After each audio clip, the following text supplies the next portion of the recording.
Essaye de faire celui-là. A moins B fois A plus B égale A carré. Ah, c'est mon frère, j'y vais.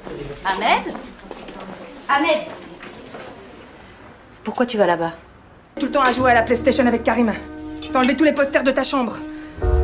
Tu serais d'accord qu'on discute du Coran une fois par semaine tous les deux? Je peux pas lire le Coran avec une femme.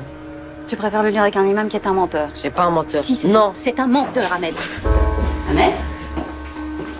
Salut tout le monde, et bien aujourd'hui je vais vous parler du nouveau film des frères Dardenne qui a été montré en compétition au 72e Festival de Cannes. Alors les frères Dardenne, c'est un peu les chouchous du Festival de Cannes. Ils sont parmi les rares cinéastes à avoir gagné 2 fois la Palme d'Or pour Rosetta et pour L'Enfant. Alors là, leur nouveau film s'appelle Le jeune Ahmed. Ça parle aussi d'un adolescent, mais d'un adolescent particulier puisqu'il va se convertir à l'islam. Le mieux, c'est que je te conduise tout de suite à la police, pour pas qu'ils puissent dire que c'est la mosquée qui t'a caché. Ils vont m'enfermer longtemps. Non. T'es trop jeune, peut-être un mois ou 2.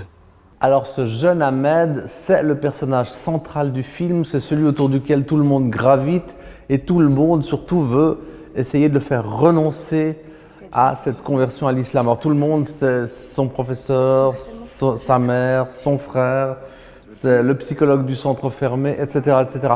Donc le film montre constamment ce jeune homme en proie avec d'autres personnes. Donc on le voit constamment, tout comme Rosetta, dans la Rosetta des Dardennes, on la voyait constamment filmée souvent de dos, c'était Émilie Dequesne, on s'en souvient. C'est le même genre de destin que nous racontent les Dardennes, avec évidemment une connotation sociale, sociopolitique en plus. Alors le jeune Ahmed, il sort au cinéma du Grutli, et là on est venu dans les bureaux du cinéma du Grutli, où on n'avait jamais filmé, pour tourner cette dernière partie. Juste pour dire 2 mots du jeune comédien, Idir Ben Hadi, qu'on ne connaît pas, qui a 13-14 ans, qui incarne un ado, qui est très bien, tout comme était très bien Émilie Dequesne dans Rosetta, tout comme était très bien Jérémy Régnier dans La Promesse. Il ne faut pas oublier que les Dardennes, c'est de grands découvreurs de jeunes talents, de jeunes comédiens qui savent mettre en avant, qui savent filmer, qui savent mettre en scène, qui savent diriger. La seule réserve que j'aurais finalement sur le jeune Ahmed, c'est que c'est peut-être il y a un peu moins d'émotion qu'il y en avait dans L'Enfant, qu'il y en avait dans Le Fils, qu'il y en avait dans Rosetta.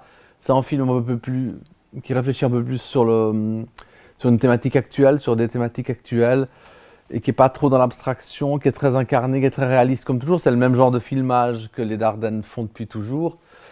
Émotion un peu moins, ce qui me fait penser qu'il n'aura sans doute pas la Palme d'Or. Alors évidemment, je peux me tromper, et s'il avait la Palme d'Or, ce sera la toute première fois que des cinéastes réussissent le triplé. Parce qu'il faut rappeler qu'il n'y a jamais eu personne qui a eu 3 fois la Palme d'Or. Alors, courez le voir parce que ça vaut la peine. Très bonne séance.